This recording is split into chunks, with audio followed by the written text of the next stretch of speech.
I don't mind. All right, we're good. So, okay, wonderful. So I think I totally was on board last night, but then when I went ahead to do the problems, I still don't get the same answers as you do.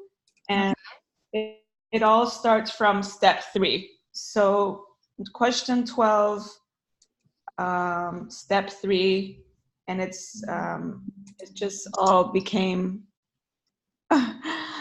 what is it, unusual for me. Okay. And I don't know why. Let me go to, let's take a look.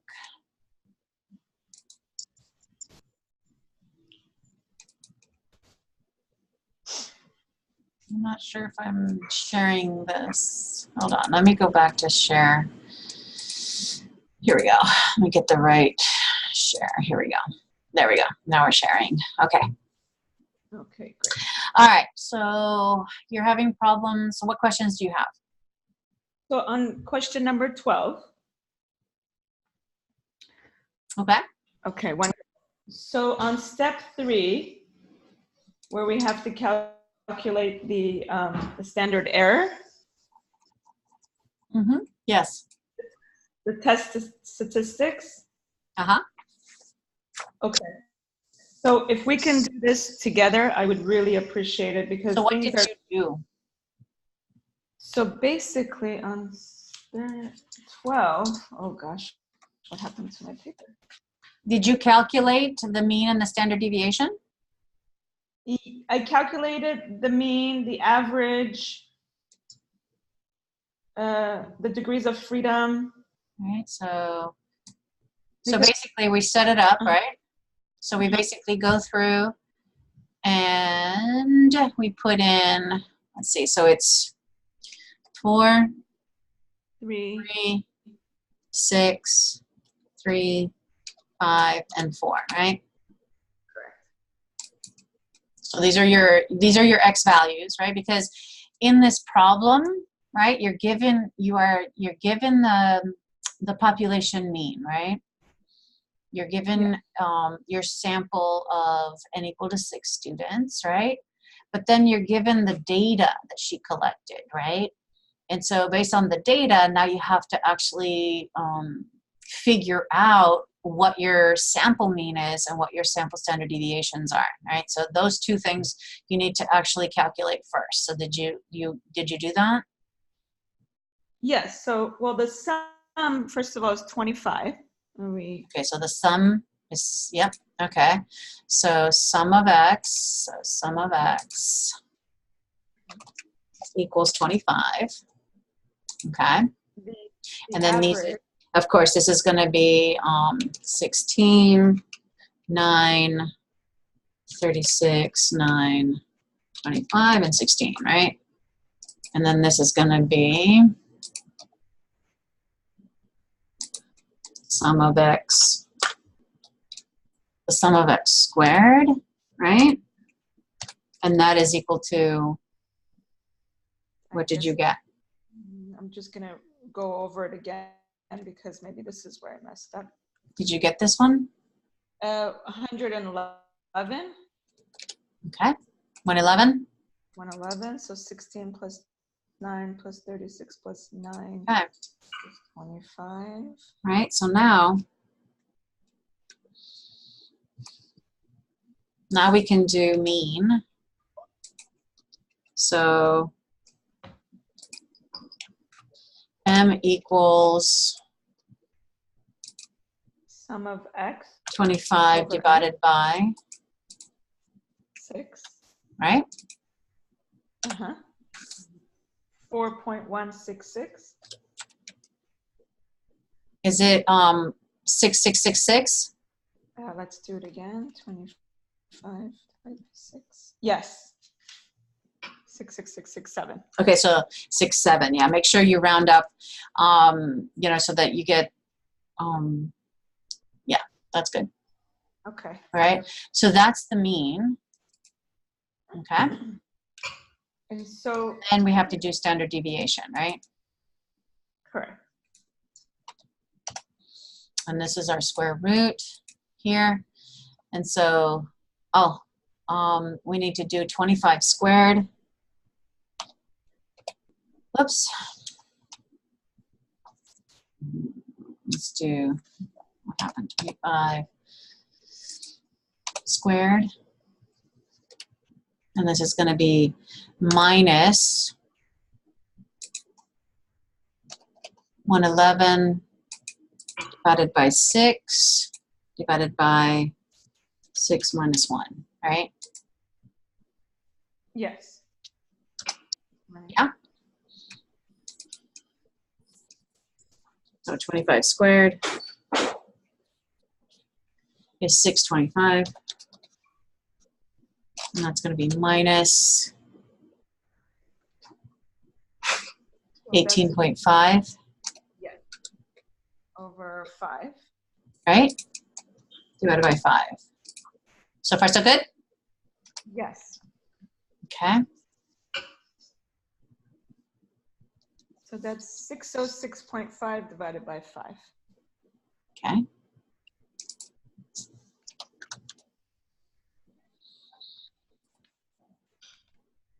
And then divided by 5. Oh, wait. We forgot to do the square root. Oh, yes. There we go. What's that? Yeah, don't forget the square root, because that'll, all right, so this is going to be the square root of 121.3. which is equal to 1.3 is 11.01. What's that? 4. This is number, what number are we doing? Number 3, right? Question number. Yeah. Question number.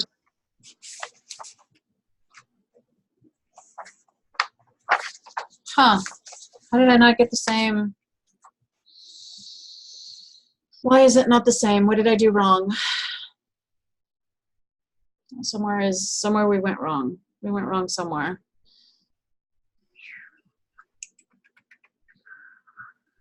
Our M is correct. Our standard. Somewhere it's wrong. Yeah. This is, oh. I'll go over my calculation. The calculations. 5, 111 divided by 6. Oh, I know. This is, oh, I got these. This is supposed to be 111. This is supposed to be 25 squared. There we go. Oh, wow. We basically what I did is I flipped them. So 625. So it's basically 625. This is 625, right? Yes. Okay, so we're gonna put 625. Let's do it this way.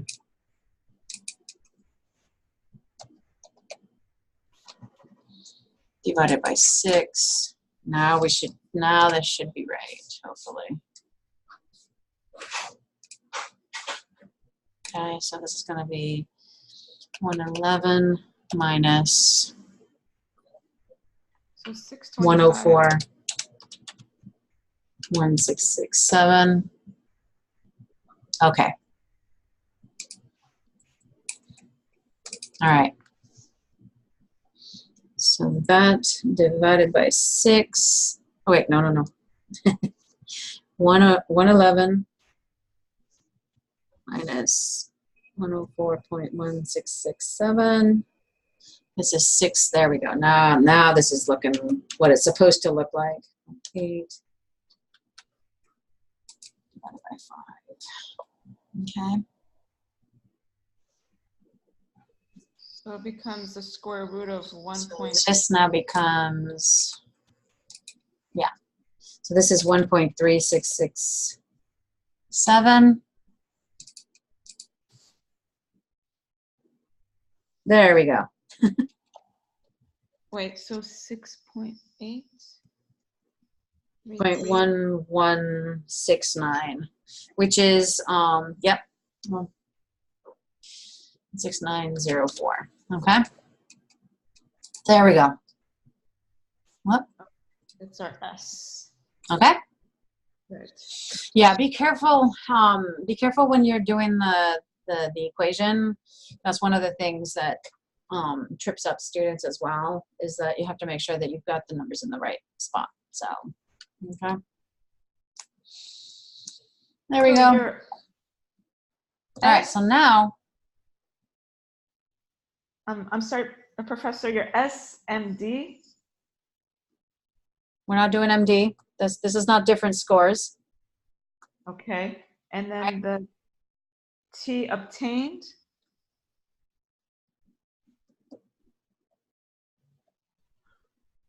This is supposed to be SM.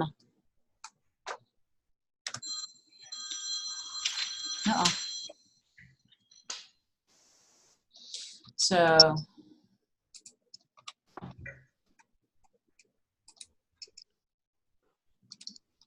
is equal to, right? Because the different scores. So the reason why this is not a related samples, right? This is a single sample t-test. Okay, single sample t-test. Right. Okay. Right. So the formula for this, well, now you've got the numbers, you just plug them in. And we're good to go, right? So on here,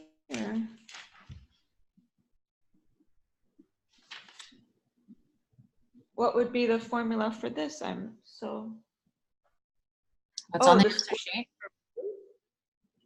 You mean S over the square root of N? Correct. Yep. All right. So if S is 1.16904 over the square root of 6, well, no, N was 6? Yeah. Yep.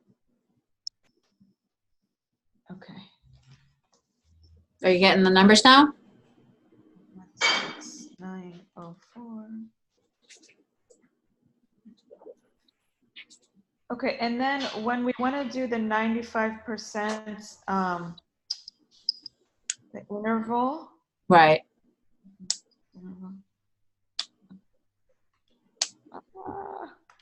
For this one, it's a T, right? So you need to find the T critical value. T critical value, correct. So remember in the videos, right? The sample, the sample exercises. I basically walk you through all the steps, right? So step 1, right? For this problem, step 1 is state the hypotheses, right? So make sure you state the hypotheses. And step 2 is set the criteria. And this is why I really recommend that you go through the steps, because you really make sure it helps you to have all of the information, so that when you get to step 3, when you're doing when you're actually testing, when you're actually doing the test, conducting the test, and doing the confidence interval and all of those good things, you already have all of that information, right? So in step 2, you're setting the criteria, which is always given, right? Alpha is always given to you. You need to figure out if it's a one-tail or a two-tailed test, right? And then you have to figure out what the degrees of freedom are, right? So, and those are the 3 things that you need to know looking at the T distribution table, right? So you would look at the first column, which is the degrees of freedom. And if hold on, let me just do this real quick. Oh, it's always denied. All right. So if you go into the assignments, lab 4. So if you go to the T distribution table, right? Here's your degrees of freedom, right? And for a single sample t-test, degrees of freedom, and by the way, those are not, the degrees of freedom are not on, I did not put those on the formula sheet, so you might want to write those down just in case. So the degrees of freedom for a single sample t-test is n minus 1, right? Correct. So you would calculate that, and that would be in your step 2, right? And in this particular problem, because we're testing whether the students are watching more TV than the average American child, would that be a one-tailed or a two-tailed test? One-tailed. One-tailed, right? So it's a one-tailed, and you're given alpha of 0.05, right? So alpha is 0.05 one-tail. It's this row here, so it's going to be this column, and then wherever your degrees of freedom are, right? So this is, it would be n minus 1, which would be, 5. 5. And so your t critical value, this is the value that you need to beat, right? So when we calculate the t statistic, right, we need to be higher than 2.015. That's your t critical value. So at this point, at a t critical value of 2.015, anything beyond that are unlikely events. Okay. And that t critical value is going to be used in your confidence interval formula. Correct. Okay. T critical. Okay. Okay. So remember how yesterday you said that if you reject the null, the Cohen's d. Yeah, you can do Cohen's d or r squared. Or r squared, correct. But you need to pick one, right? Okay. So if you have the information to do a Cohen's d, do the Cohen's d. If you have information to do the t squared, but you don't have the information to do Cohen's d, then do r squared. You pick one. Pick whichever.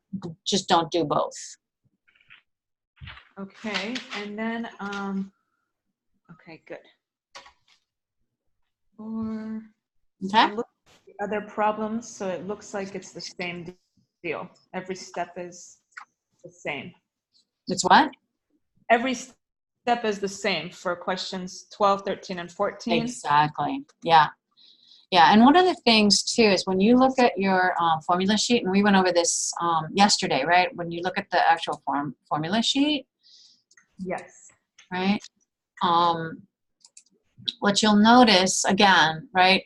You know, if you're doing the z-test, right? Here are all the formulas for the z-test, right? And by the way, I also have them in order of, you know, in the order that you need to actually perform the steps, right? So first you have to figure out what is standard error. Then you do the z-test, right? And then you do Cohen's d, which is here, right?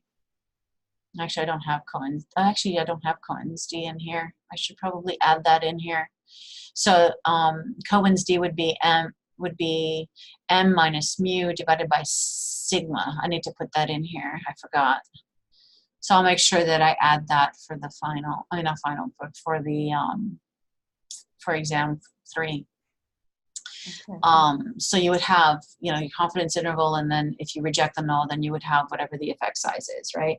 So this is your single sample t-test. So first you have to figure out what estimated standard error is, then you run your t, then you do estimated Cohen's d.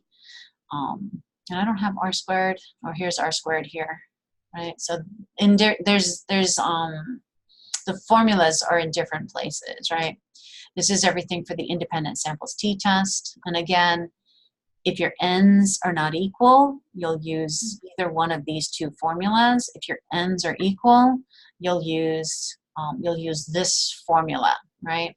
If your n's are unequal, you would use one of these formulas, and then you would use this formula here, right, with the pooled variance in the numerator. Notice how they're different, right?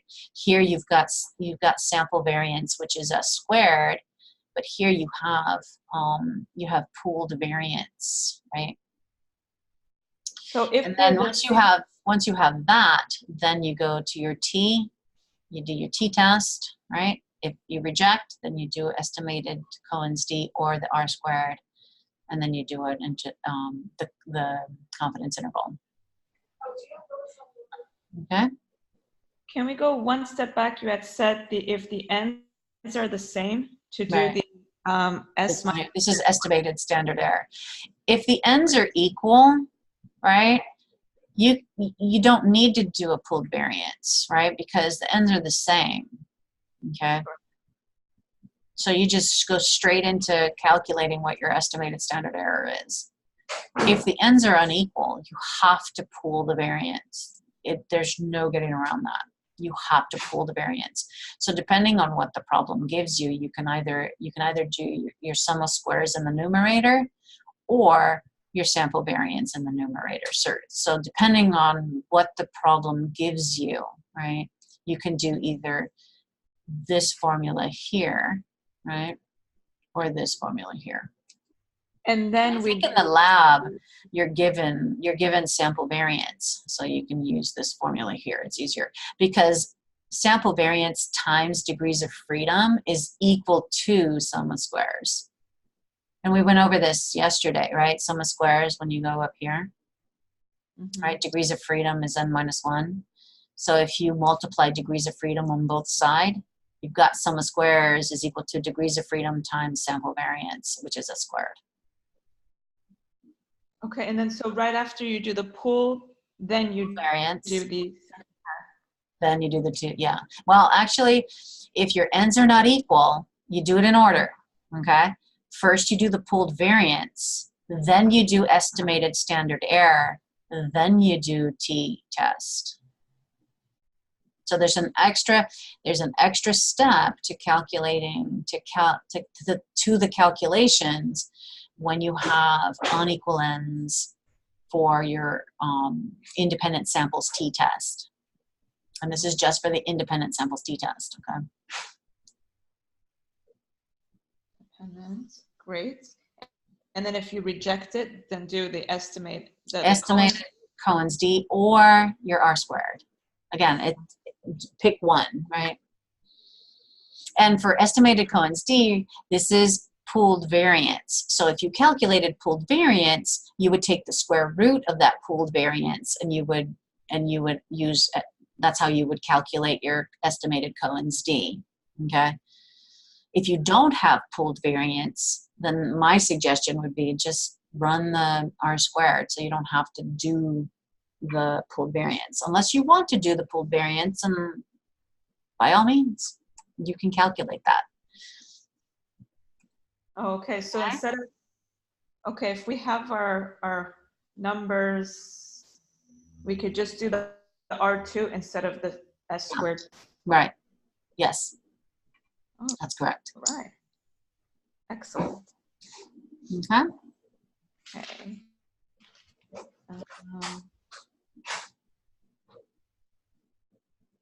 Let's see, large effect.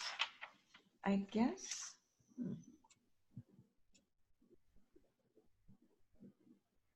Oh, yeah. Huge. Do you have any other questions? So going back to 13, when we want to do the conclusion,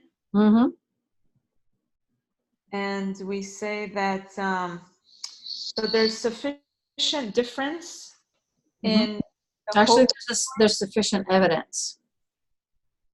Remember, we're talking about whenever we're doing conclusions is, do we have enough evidence to support our alternative hypothesis, or do we have insufficient evidence? Okay, so it's always about finding evidence, right, for the alternative hypothesis. Correct. Yeah. And so that whole part, we have to compare what we got on the T critical value to the T calculated, right? So in this particular problem, the T calculated was negative 4.04. Correct. And the T critical Value was was plus or minus 2, plus or right? minus. And so we would compare the -4 to the -2. Is -4 further in the tail than -2? Yeah. Yeah. So we would reject. So that's the rejection region, right? So it's further in the tail. It's further left than -2. Very, very good. And then, so that's the evidence. And then we got an estimated D, 1.10, which is very large. And then for the second one, here's one is have a lower hope scores. So then we do the 95% on the second one of the Actually, it's all part of the same sentence. So remember, when you're doing your conclusions, you make your statement, right? You make your claim, right? You say, yes, there's sufficient evidence. We're rejecting the null. There's sufficient evidence that there's a significant difference, right, between the caregiving wives, and then include the means and the standard deviation for that, right? And the non-caring wives, caregiving wives. And the means and standard deviation. Notice how in the answer sheet, notice how the conclusion is actually made, right? This is how you need to write this, okay? There's no shortcuts. There's no, oh, well, I don't need to include this. No, everything that I have on here is what needs to be included in your conclusions, right? And the reason for that is because this is very specific scientific writing, and it's APA, it's American Psychological Association. This is the stylistic type of writing that we do, okay? And so if you were to write in a journal, or if you were to read journal articles, you'll notice that this is how they write the conclusions. And the next discussion is actually where you're going to be looking for journal articles, and so you'll start to notice, oh my gosh, this is exactly what we're doing, right? This is how these researchers are reporting their results out, and it's scientific in nature, so it's scientific writing. Correct. Okay. And it needs to be in this order.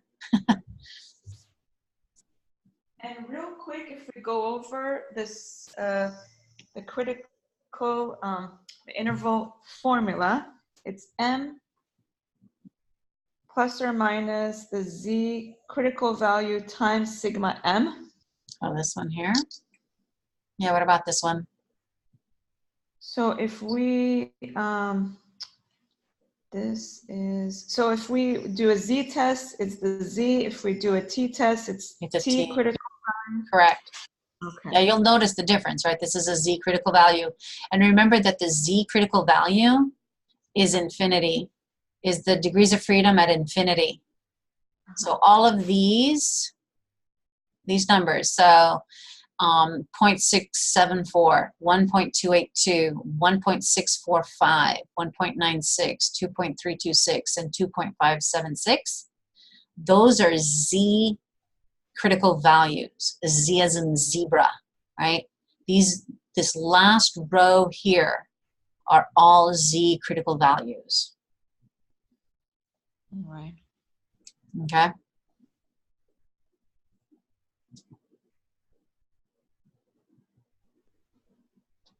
Okay. And then the rest of these are all T critical.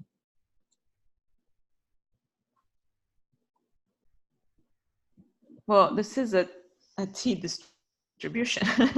Yeah, exactly. Yeah. Yep, the T distribution. Yep, exactly. T distribution, right? Okay. One more thing, when you asked to say why would the researcher do the related, do you want to also write what independent is? Like, do you want anything in regards to that? I'm sorry. I didn't understand your question. So on question, what are the advantages, or why would a researcher want to do a related sample? You're looking at... Is it question 18, 19, or 17? Oh, okay. Or Do you also want to 17. know 17? Do you also want to know anything about the independent, or just why? What's the question ask? Just why the researcher should do a When related. should, so 17. When should a When? researcher use a related samples design instead of an independent samples design? This is straight from the notes. This is straight from the video lecture, right? And it's also in your textbook. So whatever, there's a section in your textbook that talks about this. Make sure you read through it and understand this. Okay. And same thing for the disadvantages, the advantages and disadvantages for using the related samples design. Yeah. Well, the related in general is because it requires fewer subjects. It's Yeah. Yeah. So they would want to do this because then they will have. Yeah, but there's also other reasons too. There's not just because Right. it's a smaller sample, but there's other reasons as well. And I'm not going to give the answers because I want you to look them up. Okay. No, I'm not answering those. Those are, yeah. Those are, you need to do the work. very, very good. Yeah. I accept your challenge. You can do this. I know you can. I know you all can. You got this. We accept your challenge. For sure. Yep. Anything else? I don't see anyone else coming. Does that No, mean you're it. Yeah, I know. I'm surprised. I'm really surprised. But that's okay. I have you all to myself? Your own personal tutor. That's okay. Cool. And then did you have any other questions or? You wanted us to write that it's one-tailed or two-tailed, as from my understanding. Yeah, and well, if it's easier for you to remember, right, you might want to write it down. Just like I did, step 1, step 2, step 3, step 4. Yeah. If it's easier to keep track of what you're doing and make sure you don't skip any steps, that's why I set it up that way. Because some students' brains, like my brain, works this way, right? I need to know. Okay, so in step 1, this is what I need to do. Step 2, here's what I need to do. Step 3, that way I stay focused. And I don't jump around and do all sorts of different things. And then I'm like trying to figure out, oh my God, what do I do next, right? Because I get easily distracted. And so for me, having the steps, it really helps me to stay organized and to make sure that I don't skip anything. And then can we just highlight the numbers that we need? Yeah, absolutely. Yeah. Oh, yes. Yeah. You totally can. Because what happens is that when we go back to putting it in the equation thing, it just takes time. Mm-hmm. Yeah, no, you don't have to put those in there. I mean, whatever frees it up for you, you can totally do that. Yes, absolutely. What else? Yeah. Huh.